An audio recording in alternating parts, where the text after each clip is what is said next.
are you doing up? Barefoot? I just went to the kitchen for a glass of water. Barefoot. That's a great way to catch cold. What do you think I am, 90 years old or something? Silly man. You're an annoying female. Singularly unfitted for childbearing. Darling, I was kidding. This time it'll be all right, honest, Johnny. I know. I know. Can I have some coffee? I don't want you to think that the minute your back is turned, I'd do anything the doctor says I shouldn't. The doctor said get plenty of sleep. It's after 12. The darn plane woke me up. What plane? You must have heard it. Heard what? The motor started sputtering like it was having trouble. It was flying very low and very loud. Well, I guess it wasn't as loud as our old clunker's getting. Now I think the fan belt's gone. What next? You look exhausted. Holding down 2 jobs, working until midnight. You see what marriage's done for you, young man? See what it's done to you. I was so frightened when I woke up. What? Plane. But then the sound went away. So I guess everything's all right. No. Everything is not all right. There's a theory, not yet proven, that when a woman is carrying a child, the 5 senses she uses in everyday living become infinitely more acute. But what about the 6th sense? That sense we barely acknowledge, and then with the skeptical smile. What happens with the 6th sense?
He was going to hit the house. The same time as last night, exactly. Isn't that strange? You must have heard it tonight. Yeah. Come on, little dreamer. Back to sleep. You're going deaf. Do you know that? Mm-hmm.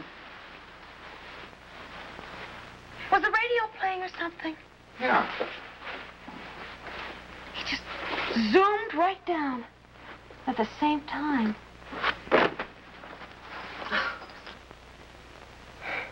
Some idiot up there with his split-second schedule of scaring the neighborhood.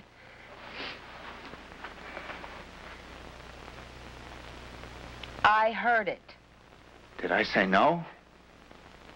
But you didn't. You really didn't.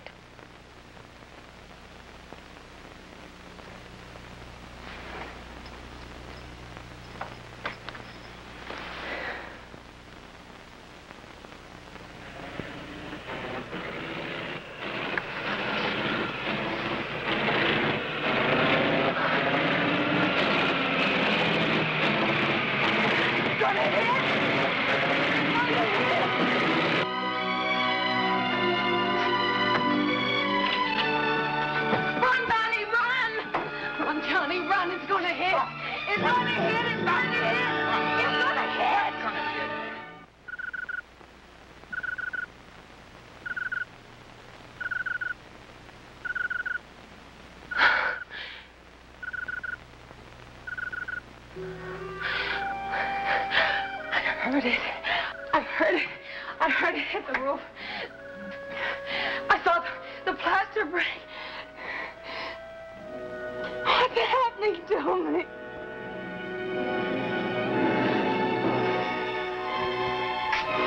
What's happening to me? What's happening to you is that you're going to have a baby. I mean, if you behave yourself, get plenty of sleep, and don't become a neurotic woman, you will have a baby. This is no time for one of my bedside manners. If you start acting silly, even at this late date, you can still have trouble. You've got a pretty good history of trouble in that department. Come on. Lay off her. But I heard the plane. Every time it was closer. What do you want me to say? That I didn't hear it? All right, so you heard it. But since there is no plane, you heard it here. But why?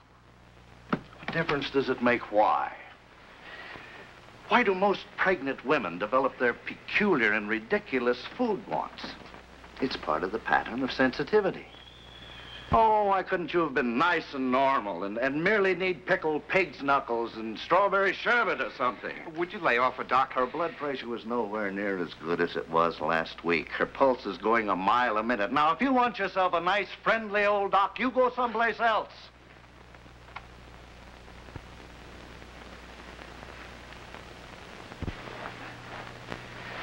After 6 years of the trouble we've had, I want to be able to come out of that delivery room next month and say, okay, Papa, buy the cigars. Now first, let's deal with the plane. I want you to be absolutely convinced that it was your imagination and therefore meaningless. I am convinced. No, not really. But, Doctor, I saw the empty sky. All right. Let's say the plane could have climbed behind a cloud. Who knows? Maybe, like you say, there is some maniac flying around up there, buzzing houses. But if we can prove to you, without a doubt, beyond question, that there is no plane, then will you stop all this? Sure. Settle for being goofy. Oh, not goofy. Pregnant or dreaming.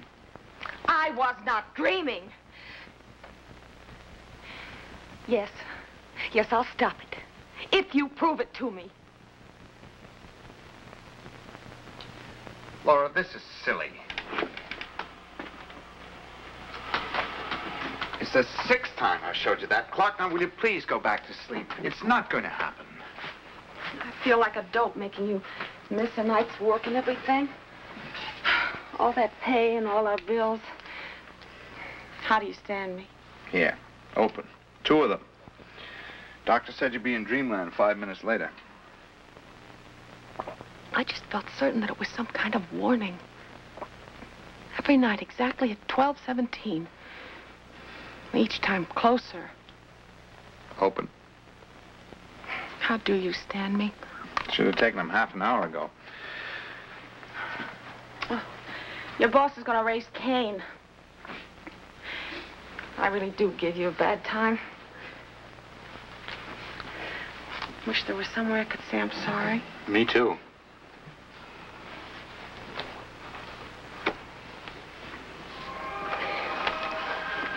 How long's it been since we've danced, Stephen? You can't fuck Mother Nature. You can try. Ah, you're too fat. This is Joe Haley, Sir? Midnight Comet, with news and everything till dawn. The time at the chime is 12:15. You changed the clock. I didn't. Don't lie to me. You tricked me. You moved it up almost an hour. Sleep in 5 minutes. Oh, sure. Sleep when it happens, Sleep huh? when it doesn't happen. I don't believe anything you say. Oh, look, suppose someone is buzzing the neighborhood. Why should he scare you again? I'm going to find out. I don't believe you. It's frightening your I life. don't Doc. believe... It's starting. It's starting.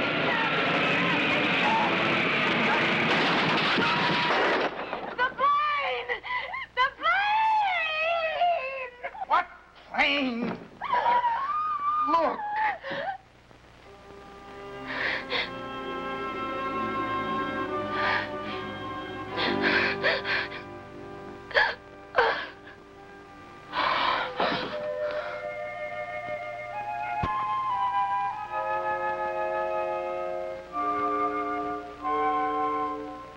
Hi.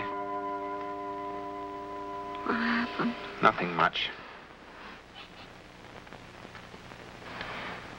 And what's she doing here? You fainted. You know Doc Maroney. Always play it safe. I remember now. Johnny, I remember. Now, come on. I saw the plane. I saw the wing come crashing through the ceiling. It was green with white numbers on the wing.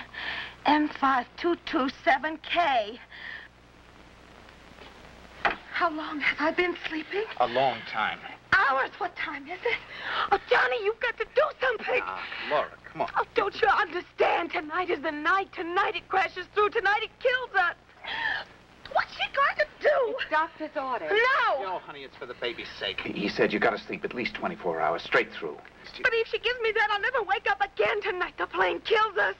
Will you hold her, please? Oh, Mr. Perkins? please, please, please.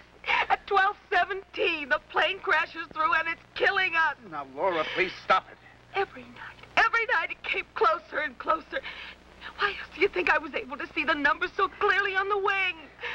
Oh, Johnny, can't you see? It's a warning. Mr. Perkins, the doctor insisted. Oh, shut up, both of you. Let me think. Please, just wait a minute. You know what the doctor said? If this keeps up, if you don't calm down, you might just lose the baby. Now, what are you? A gypsy or something? Some, I don't know what, with a Ouija board? Look, darling, you're a bright, level-headed girl. You know things like this don't happen. But it did happen. Why? It's a warning. All right, you saw the number on the plane. It's just as clear as day. And 5227K. Well, those numbers are like license plates on a car. If I check and find there's no plane like that with a number on it, would you be a good girl and take the hypo and go back to sleep?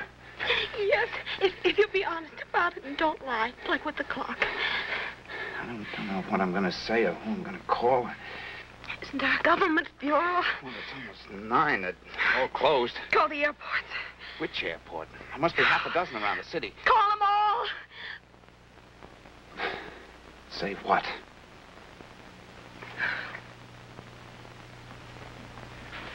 You know how ridiculous this is? Oh, Johnny, I'm sorry. But you don't have to tell them anything. Just find out if they have a plane with that number on it.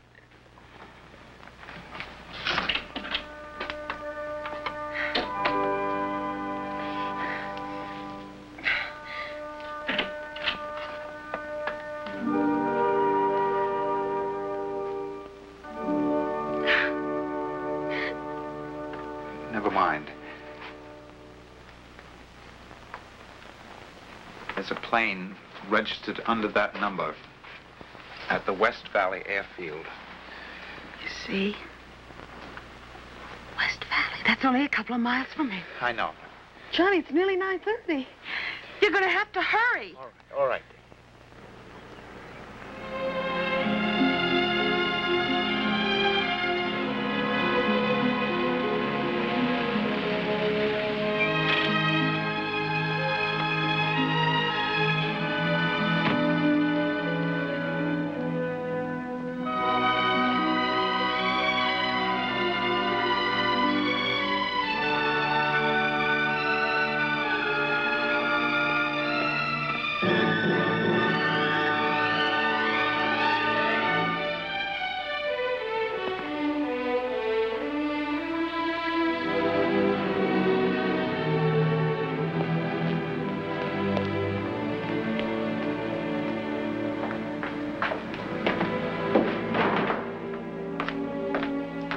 Anybody here?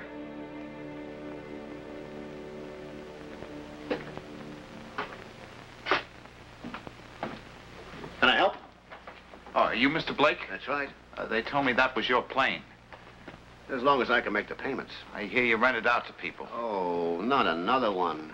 You're about the 5th one this week. I'm gonna hang around it day after day. Everything is in tip-top shape. And I'm ready to go. And nobody's interested. The minute she gets out of commission, everybody and her brother wants to fly her. Then it is out of commission, huh? Can't you tell? Those are her carburetors. Look, do you want this for something special or just for fun? I mean, if you can wait, it would be smart, too. See, since I cracked up in '51, I'm the original careful kid. I'm the guy who wears a belt and a pair of suspenders. Most everybody else has an engine overhaul every 100 flying hours. Me, every 75. Nothing like hitting a mountain and losing a leg to make a guy get cautious. When will it be flying again? I thought maybe tonight, but no such luck. I just left a note from the mechanic giving him the bad news. Something very fishy about that crankshaft. How long will that take to fix up? Oh, a few days. Hey, if I told you something, would you think I was crazy? Depends on what you told me. We live only a couple of miles from here, and every night for the last 4 nights, my wife has dreamed about this plane. And every night it gets closer to crashing into the house, and tonight she's absolutely certain it is going to crash. Oh, she's even dreamed about the numbers on the wing. Well, she's pregnant. You know how it is.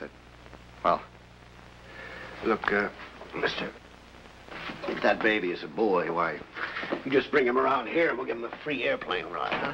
Yeah.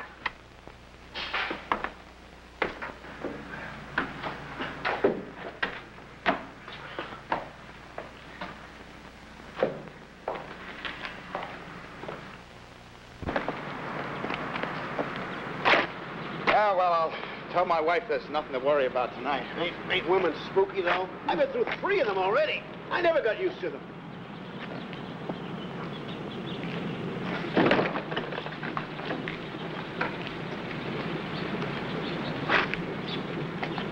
Can I buy you a cup of coffee? Huh? Can I buy you a cup of coffee? Oh, no, thanks.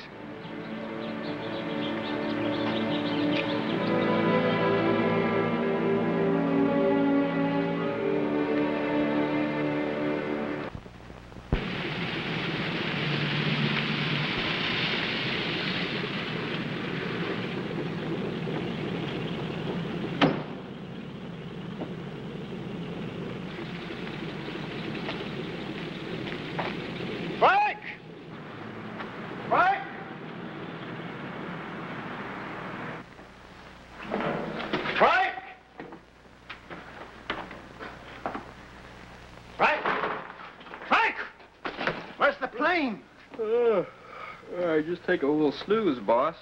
Oh, boy, I wore myself out. What happened? Oh, here, look. Take a look at these. And they ain't counterfeit either, I checked. What are you talking about? Where's the plane? Well, if this guy's doing what he said he was going to do, it's circling around over his street right about now, flickering its lights on and off and wiggling its wings. What are you talking about? What's wrong? What did you do? Look, boss, about an hour ago, an old fella come by here wanting to rent the plane, and he offered me $100. It was his 30th wedding anniversary, and he wanted to fly over the house, you know, for a gag. And $100 he offers me. Man, I mean, I worked my tail off finishing that overhaul so we wouldn't lose the dough, and you act like I was... What about the crankshaft? Huh? Huh? I left a note for you on the work table. I told you not to... Boss, look, I didn't see any note. Well, look, you get over to that communications shack, and you have them contact this guy on the Unicom and tell him to land right now. Okay. Now, wait. This field at night with all those hills and wires is bad enough even when everything is okay. Must be a better field where things aren't so rough. Well, yeah, where? There's Lake City and Marblehead, Porter Field. Lake City is not too bad. Not too bad. It's a beauty. No hills, nothing. All right, have him land at Lake City, but move! Okay. Wait. There's a young fella here before. Well, so? You weren't here. He had some story. Said his wife saw the plane Look. Boss, Look, if any trouble develops on that plane, you have this anniversary joker use the chute. Bail out. Boss, will you tell me... That's an order direct from me. Personally. The owner. Okay. Oh, and radio the field at Lake City and tell them what's what and to expect him. Okay. Why didn't you get a room with a double bed? I told you 4 times already. They don't have one.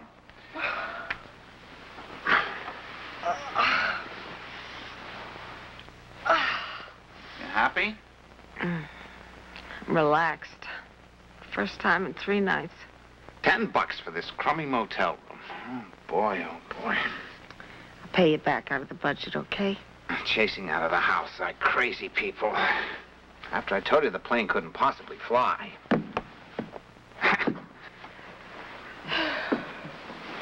Good old twin beds. Johnny. I'm sorry I'm such a dope. But if we'd have stayed in our house tonight, I don't care what you said about the plane. When the clock says 12:17, We'd have all have died. I'd have died. The motor was hanging all over the floor. Come on, kiss me goodnight. I'm half asleep already. All I ought to do is break your neck.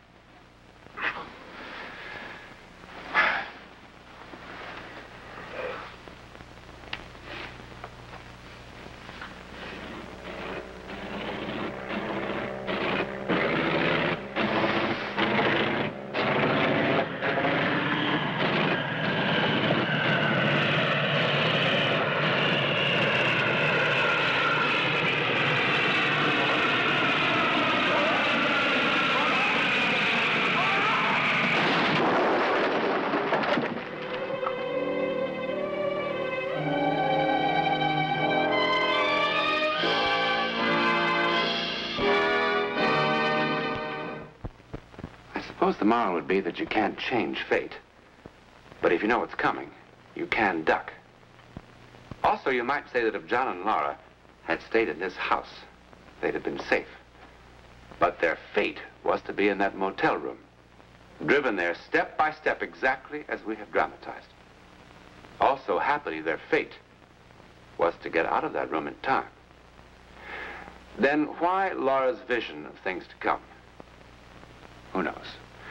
Perhaps to save the life of someone that John and Laura, and you, our audience, never knew. The pilot of the plane. Because he did bail out in time, as ordered. In any event, who in the world are we to even try to understand fate? Let alone expect it to create logical little patterns. All we can say is that what you have seen did happen. Jane Anna Pritchard of 5512 Riverton Avenue, North Hollywood, California, did indeed see and hear a falling plane day after day before it actually fell, and tried to prevent its falling. Tried and failed. To be skeptical of the sixth sense is perhaps wise, but to ignore it could be very dangerous.